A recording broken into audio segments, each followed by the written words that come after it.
আমরা দেখতে পাচ্ছি যে সোশ্যাল মিডিয়াতে একদল মানুষ আছে যারা এই যে আন্দোলন তাকে প্রথম থেকেই কটাক্ষ করে আসছে এবং আরও বেশি কটাক্ষটা তাদের বেড়ে গেছে যে এই যে এখন এই খাবার দাবার ইত্যাদি দেখে আমরা ছবি দেখতে পাচ্ছি লোকে বিরিয়ানি খাচ্ছে, ঠিক আছে, তো সেটা নিয়ে প্রতিবাদ কিভাবে হচ্ছে, বিরিয়ানি খেতে খেতে কেন প্রতিবাদ করবে ইত্যাদি ইত্যাদি।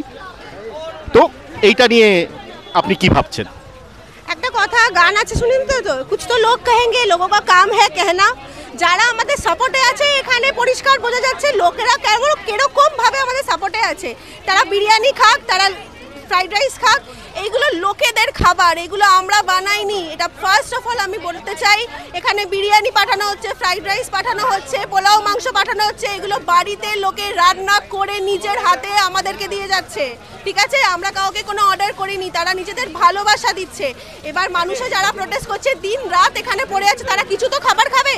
যা খাবার আছে সেইগুলো দেওয়া হচ্ছে। কেউ বিরিয়ানি, তাদের বাড়িতে বিরিয়ানি রান্না হচ্ছে, বিরিয়ানির দোকান আছে, সে বিরিয়ানি পাঠিয়ে দিয়ে যাচ্ছে। তাকে তো বলতে পারবো না দাদা আপনি ফ্রাইড রাইস পাঠান, আপনি খিচুড়ি রান্না করে পাঠান, এরকম তো আমাদের মনোবৃত্তি নেই। তো যারা কথা বলার তারা এমনিও বলবে অমনিও বলবে। আমাদের দরকার হচ্ছে আমাদের প্রোটেস্টটাকে চালিয়ে যাওয়া, মানুষ যাতে শুকনো মুখে না যায়, তাদেরকে খাবার একটু তুলে দেওয়া। দিদি তো 5 টাকার ডিম বাদ দেয়, আমরা বিনামূল্যে দিচ্ছি, কেননা লোকেদের খাবার লোকেদেরকে দিচ্ছি, জন অসাধারণের খাবার জন অসাধারণকে দিচ্ছি, ঠিক আছে। আর আমার কিচ্ছু বলার নেই।